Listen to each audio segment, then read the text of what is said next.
Selamat datang di channel saya. Perkenalkan, nama saya Ilham Julian Effendi. Ini adalah channel pertama saya. Jadi video ini merupakan video pertama saya juga. Jadi hari ini saya akan memperkenalkan dulu tentang channel baru saya, yaitu channelnya namanya Kendari Coding. Jadi nanti di sini kita akan membahas seputar tips dan trik, cara-cara gimana caranya membuat website atau membuat aplikasi mobile. Jadi nanti di sini akan banyak tutorial mengenai pemrograman berbasis web dan pemrograman mobile. Bagi teman-teman yang tertarik dan ingin belajar dan ingin mengetahui tentang aplikasi ini dan bagaimana cara membuat aplikasi web dan aplikasi mobile, bisa gabung ke channel saya. Jangan lupa subscribe ya. Oke, lanjut, kita mulai dulu. Untuk hari ini kita akan mulai dari dasar-dasar. Saya tidak akan menjelaskan dari dasar sekali. Saya langsung saja ke yang lagi hits. Jadi kalau misalnya hari ini kita akan belajar tentang pembuatan aplikasi langsung dengan menggunakan aplikasi web, aplikasi berbasis web dengan menggunakan framework CodeIgniter. Jadi kita akan belajar mulai dari instalasi CodeIgniter sampai bagaimana cara membuat aplikasi CodeIgniter. Oke teman-teman, baiklah kita mulai. Baik, langsung saja. Jadi kita akan membahas tentang framework CodeIgniter. Jadi teman-teman kalau yang belum pernah dengar apa itu CodeIgniter, kali ini kita akan bahas. Yang pertama itu apa itu CodeIgniter.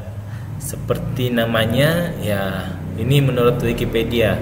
Jadi CodeIgniter itu merupakan aplikasi sumber terbuka yang merupakan kerangka kerja PHP dengan model MVC, yaitu model view controller untuk membangun situs web dinamis dengan menggunakan PHP.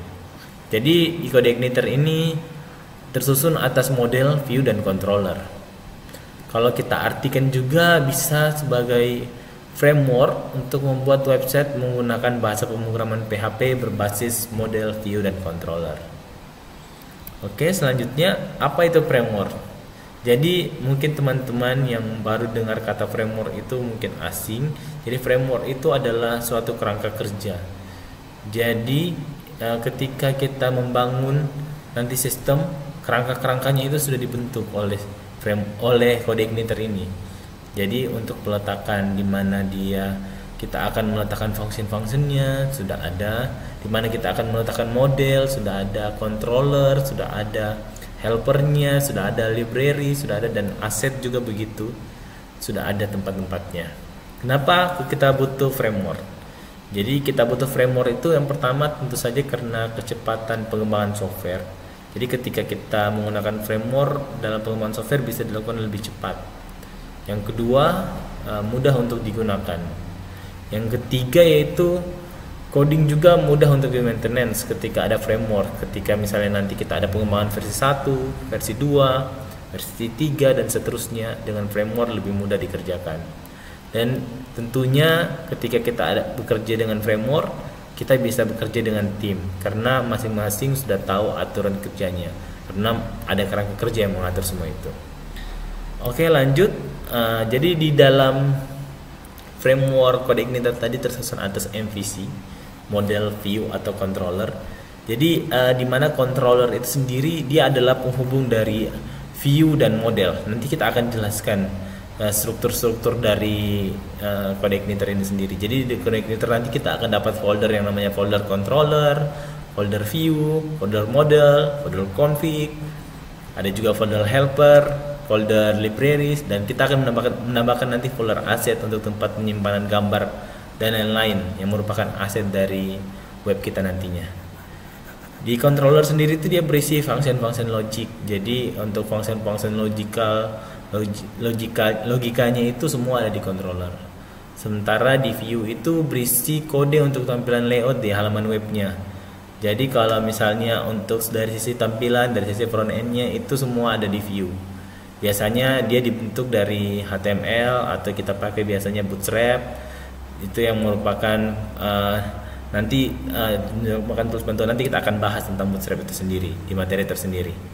Oke, dan model itu sendiri nanti di model itu berisi function-function. Jadi misalnya kita akan mengakses database, kita akan memanggil function untuk select, function untuk delete data, function untuk penghapusan data, function untuk perubahan data, dan lain-lain sebagainya yang berhubungan dengan akses database itu akan dikerjakan di model ini. Oke, selain framework PHP yang CodeIgniter, itu ada juga framework lainnya. Kalau yang terkenal sekarang itu saingannya itu adalah Laravel. Cuman saya nggak tuliskan di sini. Di sini ada juga Cake PHP, ada Symfony, ada YI framework, dan lain-lain sebagainya. Hari ini kita akan belajar apa? Yang tadi kita sudah belajar tentang apa itu CodeIgniter. Sekarang kita akan lanjut untuk melakukan instalasi CodeIgniter. Oke teman-teman, sudah siap? Siapkan laptopnya, jangan lupa makan dulu ya. Oke, bye-bye.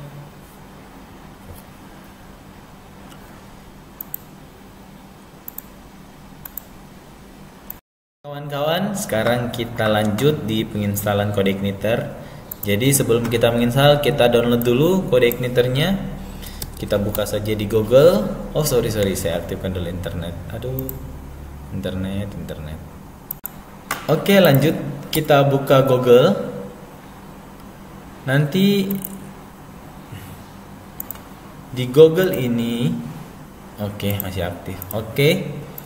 Di Google ini nanti kita cari CodeIgniter. Oke kawan-kawan.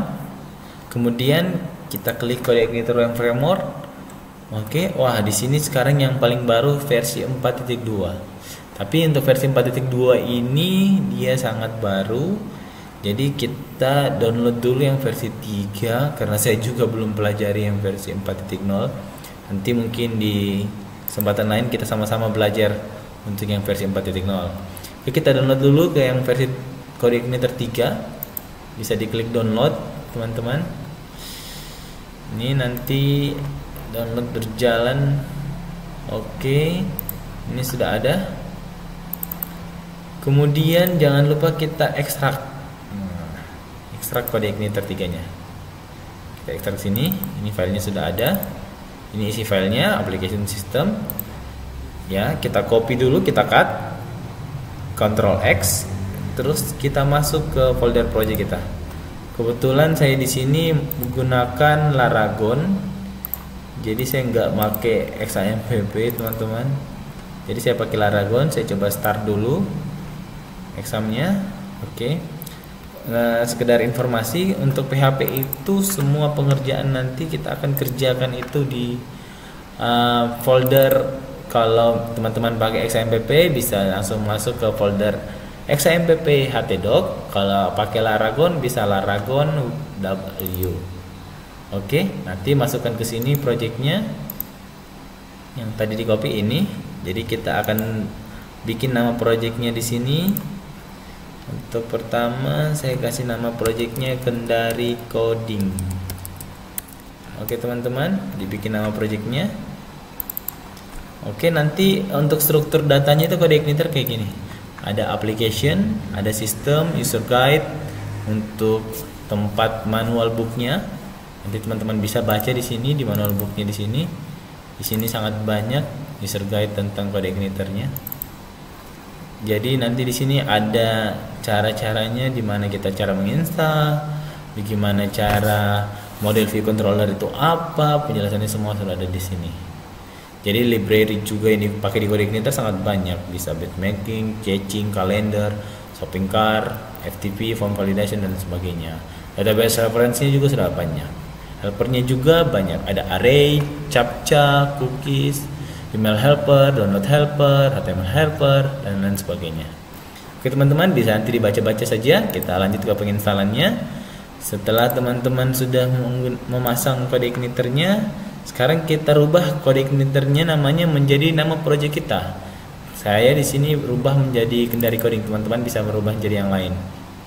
Oke, saya perkenalkan dulu. Saya menggunakan Sublime Text sebagai text editornya di sini.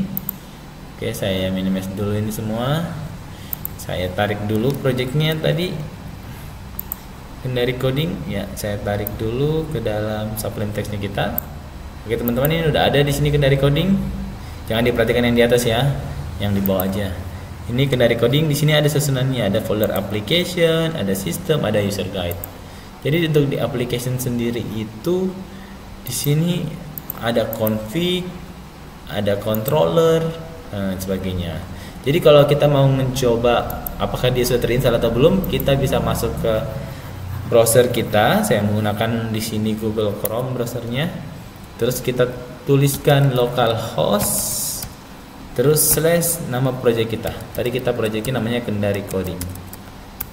Oke, kalau dia sudah masuk seperti ini, berarti instalasi kita sudah berhasil. Sampai di sini dulu untuk hari ini. Nanti kita akan lanjut di pertemuan-pertemuan berikutnya. Sampai jumpa. Jangan lupa subscribe. Jangan takut untuk berkarya. Salam coding.